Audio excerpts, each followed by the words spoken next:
El desarrollo organizacional en las instituciones tiene que ver con lo que estaba yo mencionándoles. En la sesión pasada habíamos visto, el cambio debe ser planeado o planificado para que tengamos un mejor control sobre las variables. Entonces, eso es lo que se intenta dentro de las instituciones. En la medida que a nosotros nos quede claro qué queremos, hacia dónde queremos, cómo lo queremos, vamos a tener un mejor control de las variables. Si solamente decimos, es que debemos cambiar, es que debemos modificar, ¿qué, cómo, cuándo, cómo, para qué? O sea, ¿sí? Nos debe quedar claro qué es lo que nosotros queremos, cómo y para qué. Y sobre todo también, ¿quién lo va a hacer? Ayer hablábamos de los agentes de cambio. Si nosotros lo logramos, entonces, ¿qué vamos a tener? Mayor crecimiento, mayor productividad, mayor beneficio para todos. ¿Cómo lo vamos a lograr? Nosotros debemos realmente ponernos la camiseta de la institución a la que estamos perteneciendo, a la organización o al sistema, como ustedes lo quieran llamar. Podríamos pensar que son hasta sinónimos, ¿no? ¿Sí? Si nosotros nos ponemos la camiseta, vamos a poder compartir la misión, la visión, los objetivos, querer llegar a una meta. ¿Qué pasa con muchas empresas mexicanas? Y esto es algo que de verdad ha sido muy criticado en todo el mundo. ¿Cuál es la idiosincrasia del mexicano? El mexicano, desgraciadamente, solo quiere, o la mayoría, no quiero generalizar, solo quiere ver por su propio beneficio. Esto es parte de la resistencia al cambio, y esto es algo que, bueno, se ha observado de verdad. Alguna vez algún profesor nos contaba hace muchos años que en alguna actividad que se hizo en el extranjero, se formaron equipos. Estaban los japoneses, estaban los ingleses, estaban los norteamericanos y estaba un grupo de mexicanos. Les dejan una tarea en algún congreso, algo que estaban haciendo, y entonces se observaba que recuerdo mucho que eran los asiáticos, a lo mejor me equivoco al decir que son japoneses, pero vamos a poner lo que eran los japoneses, se empezaron a poner de acuerdo inmediatamente, tú esto, tú lo otro, tú acá, tú allá, ¿sí? Y hacer el producto. ¿Qué pasaba con el mexicano? El mexicano, alguien intentó decir, bueno, vamos a hacer esto, y empiezan los otros, pero ¿y tú por qué? ¿Y tú eres el jefe? ¿Y quién te nombró jefe? ¿Y por qué vamos a hacer lo que tú dices? Y entonces el otro equipo ya había terminado el trabajo y los mexicanos no habían terminado de ponerse de acuerdo. Entonces eso es algo que pesa mucho también, o que ha pesado mucho, y que si nos mantenemos en los viejos hábitos y en los viejos paradigmas, pues obviamente no nos va a llevar al desarrollo organizacional. Es parte de que empecemos nosotros también a cambiar con esta estructura de pensamiento que a veces nos limita mucho.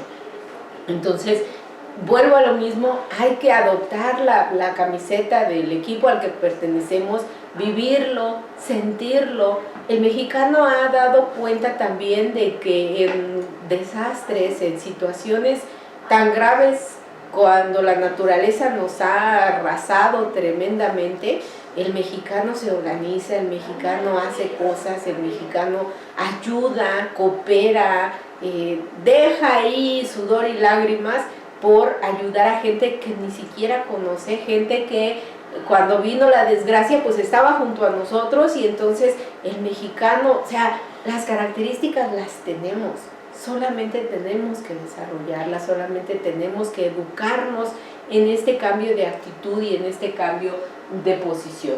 Y esto nos va a facilitar cambiar un poco nuestra cultura para que nos pueda facilitar llegar a los objetivos deseados.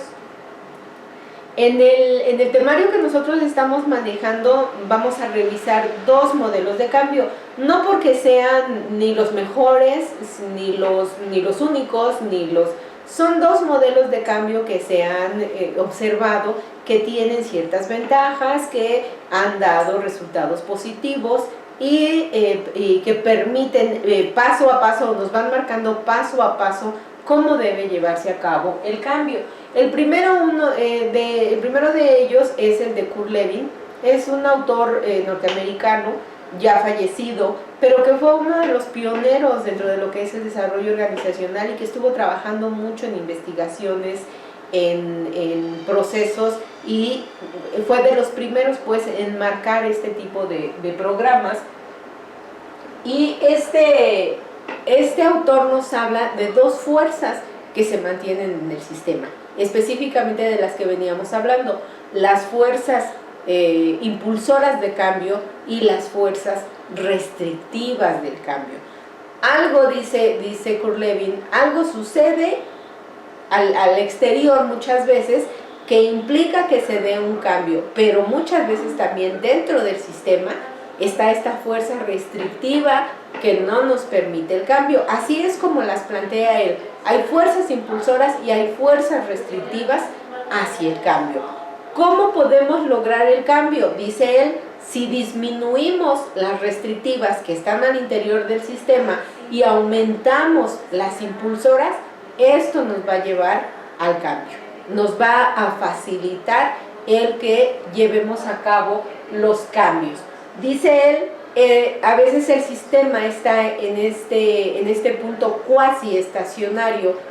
A todos los sistemas nos sucede la monotonía, la rutina.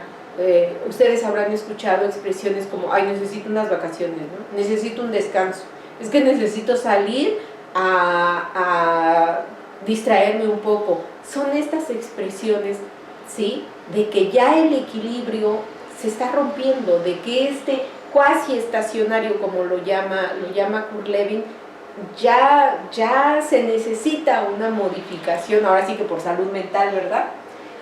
Kurt Lewin nos habla de 3 pasos, tiene un diagrama muy simpático que ahorita vamos a ver, y nos habla de estos 3 cambios. La segunda fase es muy importante. En primer lugar, él nos habla del descongelamiento. Estamos en este equilibrio, en este estatus cuasi estacionario, como él lo llama. Sí, las dos fuerzas, tanto las restrictivas como las opositoras, están en equilibrio, y entonces viene el cambio o el movimiento, donde debe haber, dice él, un desplazamiento hacia nuevas actitudes, hacia nuevos valores, una reorganización del sistema. Esta segunda fase, les decía yo, es la más larga porque ahí mismo, o la más compleja más que larga, más compleja porque ahí mismo se debe establecer el cambio.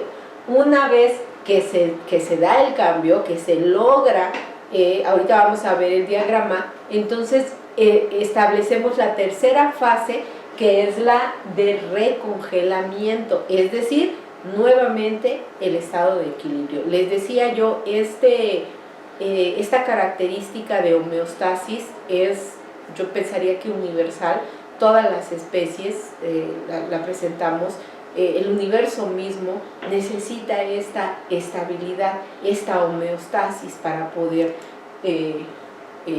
existir. Aquí tenemos el diagrama de Kurt Lewin de lo que yo les hablaba. Él lo trazó en una raíz cuadrada. Ustedes recordarán esta imagen pues de la raíz cuadrada, y nos habla de las diferentes etapas y cómo se están presentando. Vean cómo el cambio está 2 veces. Está tanto fuera, porque se observa al inicio de que se implementa el cambio, hay un decremento, lo llaman ellos, en la productividad, y después, cuando ya se ha establecido el cambio, cuando ya se logra hacer la modificación, entonces viene un incremento en la productividad, dando lugar al recongelamiento.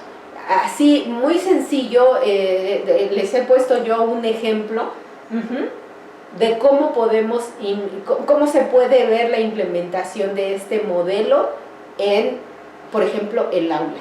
Ustedes recordarán cuando, bueno, a lo mejor no sé las edades de ustedes, pero a lo mejor también les tocaba, ¿no? Hace muchos años nos dejaban investigar los datos biográficos de algún personaje histórico y pues nos íbamos a las monografías. Si acaso en casa teníamos una enciclopedia y de ahí obteníamos mayor información, pero lo recurrente eran las estampitas y las monografías, ¿no? Ahora, ¿qué pasa con el uso de las TICs? En la segunda fase se introduce el uso de dispositivos electrónicos con todo lo que son las tecnologías, y entonces a medida que nosotros vamos practicando, pues vamos teniendo un mejor manejo de tanto de la información como de la tecnología, y ahora las TICs ya se han integrado a las clases o al manejo en el aula y en el manejo en casa como algo ya habitual, algo normal, algo hasta necesario, ¿no? Más adelante ya veremos qué es lo que sigue con los avances tecnológicos. Vean ustedes lo que dice Kurt Lewin. ¿Cuál es el éxito para que se logre este cambio? Y vean ustedes, es la información. Es básicamente que nosotros sepamos, que identifiquemos qué, hacia dónde, cómo, para qué. Con quién o con qué lo vamos a llevar a cabo.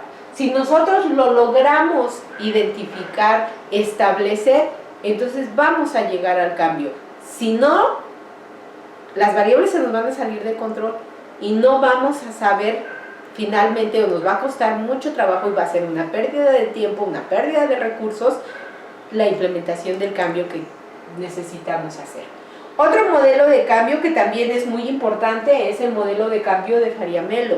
El autor es Fernando Achiles de Fariamelo, es un autor brasileño importante en el ramo, y él habla de los lineamientos para el cambio planeado. Acuérdense que el cambio planeado nos está hablando de un mejor control para llevar a cabo la modificación. Y vean, solamente él cambia los términos, pero de lo que estamos hablando es de lo mismo: la identidad, el compromiso, la sensibilidad, la orientación, llamada también información, comunicación. Todos los elementos siguen siendo lo mismo. Les repito, los autores lo marcan de otra forma, pero es de lo que hemos estado hablando en estas 2 sesiones que ya llevamos. Para que tenga éxito nuestro cambio, ¿qué es lo que necesitamos? Creatividad. Recuerden ustedes, en la sesión pasada yo se los decía, algo que tiene, biológicamente lo que tiene más desarrollado el ser humano son las funciones superiores. Esta parte de la frente, esta cunita que tenemos, les decía yo, entre el copete y los ojos, ahí están todas nuestras funciones superiores: nuestra inteligencia, nuestra capacidad de análisis y síntesis, nuestra capacidad de planeación. El ser humano tiene mucha potencialidad, pero que a veces no usamos por flojos, por malos hábitos, por mil y un cosas. Pero de que tenemos las capacidades, las tenemos, hay que echarlas a andar. Entonces aquí pueden ver, con la creatividad, funciones superiores, la lógica, la inteligencia, podemos hacer muchas cosas. Podemos planear, echar a andar, trabajar sobre un aspecto en particular y lograr realmente tener buenos éxitos, buenos logros. Flexibilidad, ¿se acuerdan que estábamos hablando de la actitud y qué tanto nos adaptamos al cambio? Hay que trabajar con los recursos que tenemos, financieros, materiales, físicos, tecnológicos. Todo lo tenemos. Realmente ustedes observen a su alrededor y todo lo tenemos para llevar a cabo las metas que nos planteemos, ¿sí? Este es el modelo de Fariamelo. Si ustedes observan, ahorita vamos a trabajar un ejemplo con 7 fases. ¿Por qué? Porque muchos autores que han trabajado con este modelo dicen que las 3 primeras, así como las plantea Fariamelo, se pueden resumir en una sola, en la fase inicial. Y después entonces están las otras 6, ¿sí? ¿Por qué? Porque aquí vienen, bueno, vamos a utilizarlo así porque aquí vienen términos muy del ámbito empresarial. Y a veces no lo vamos a utilizar así a pie juntillas. Vamos a ver un ejemplo. Espero yo que la diapositiva se vea clara, la anterior, y si no, yo les haré llegar en un archivo la misma para que les quede claro. Obviamente todos los libros de desarrollo organizacional, o la mayoría, vienen estos 2 diagramas que estamos trabajando, ¿sí? Espérenme, me falta una. Aquí está el ejemplo. Vamos a suponer que nosotros tenemos un problema, bajo rendimiento en un grupo. ¿Qué es lo que hacemos? Vamos a consultar con un especialista. Vean, son las siete fases de las que yo les hablaba del modelo anterior. La primera son las 3 que venían en lo que Faria Melo llama la fase inicial. Y entonces aquí les voy poniendo un ejemplo de qué es lo que se puede hacer. Yo sé que con la experiencia que ustedes tienen van a proponer o pueden proponer muchísimas cosas más. Aquí yo nada más en corto les fui poniendo un ejemplo de lo que se puede hacer, de lo que se puede trabajar una vez que se ha identificado el problema, ¿sí? Y entonces podemos llegar hasta establecer la estrategia con la participación de todos los involucrados y entonces hacer un análisis y la verificación de los datos. Por último, nada más que quede claro cuáles son las fuerzas que están presentes en el cambio. Y las clasificaciones que ustedes encuentren, todas son válidas. Ya vimos las de Kurt-Lewin, las fuerzas restrictivas y las fuerzas impulsoras del cambio. Aquí nada más vamos a enfatizar un poquito. Todos los aprendizajes, involucran cambios. Los cambios se deben ver traducidos en una modificación de conducta y el cambio debe ser permanente para que entonces nosotros hablemos de que se ha establecido el aprendizaje, porque si no, puede ser resultado nada más de la chiripa, ay, pues me salió bien, ¿no? Pues como el burro que tocó la flauta, ¿sí? Entonces, para que haya un cambio, debe cumplir con estos requisitos, que sea permanente, ¿sí? Y que se note, que haya un cambio, que haya una modificación en la conducta. Y aquí nada más les hablo de otros 2 tipos de fuerza que son también muy importantes. La clasificación, los autores las llaman como las fuerzas endógenas y las fuerzas exógenas. Las fuerzas endógenas son al interior del sistema, son las que impulsan desde dentro que se dé un cambio. Y por otro lado tenemos las fuerzas exógenas, que son las fuerzas que vienen del entorno, del medio ambiente y que nos llevan o que impulsan también este cambio. Ahí les voy dando la definición, algunas características para que a ustedes les quede un poquito más claro. Les decía, todas las clasificaciones que se hagan de las fuerzas son correctas, no nada más estamos seleccionando algunas por X circunstancia, sino para que quede claro qué tipo de fuerzas está manejando cada uno de los modelos. Kurt-Lewin habla de las fuerzas restrictivas que están adentro del sistema y de las fuerzas impulsoras. Yo agregaría Irma Lilia, que también hay fuerzas impulsoras desde dentro, pero bueno, ese es el esquema que está manejando Kurt-Lewin. Y lo que trabaja Faria Melo son más claramente las fuerzas endógenas y las fuerzas exógenas. Y en un último gráfico que les traigo aquí, les doy ejemplos de ambas fuerzas. Acuérdense ustedes, este modelo está tomado de psicología organizacional o de desarrollo organizacional llevado hacia las empresas, lo que no implica que no se pueda llevar o establecer como una línea paralela y aplicarlo dentro del ámbito educativo. Son términos tan completos, tan abarcadores, que fácilmente se pueden aplicar a cualquier institución, a cualquier área de trabajo donde lo que se pretende es que haya competitividad, que haya desarrollo, crecimiento, evolución y sobre todo, vuelvo a hacer hincapié en lo que estuvimos trabajando la sesión pasada. ¿Cuál es el reto principal? La transformación de las instituciones del siglo XXI. Creo ya parezco disco rayado, pero sí me gusta que quede claro, que les quede claro a ustedes, porque ese es parte de uno de los objetivos que tiene la maestría, para que ustedes tengan más herramientas, conozcan más elementos de los que pueden echar mano para seguir creciendo, no solamente ustedes. Si ustedes crecen, crecen todos los que están a su alrededor y crecen también las organizaciones y las instituciones en las que ustedes están inmersos. Por mi parte es todo, es nuestra segunda sesión, es la tercera unidad. Espero que les haya quedado claro. Si no es así, por favor háganmelo saber para que yo les mande alguna información o les dé algunos enlaces donde ustedes puedan ampliar su información. Muchas gracias por su atención y nos vemos pronto para nuestra tercera sesión. Que tengan lindo día. Hasta luego. Te recomendamos que consultes el material que se encuentra disponible en la plataforma para complementar lo visto en esta sesión. Hasta la próxima.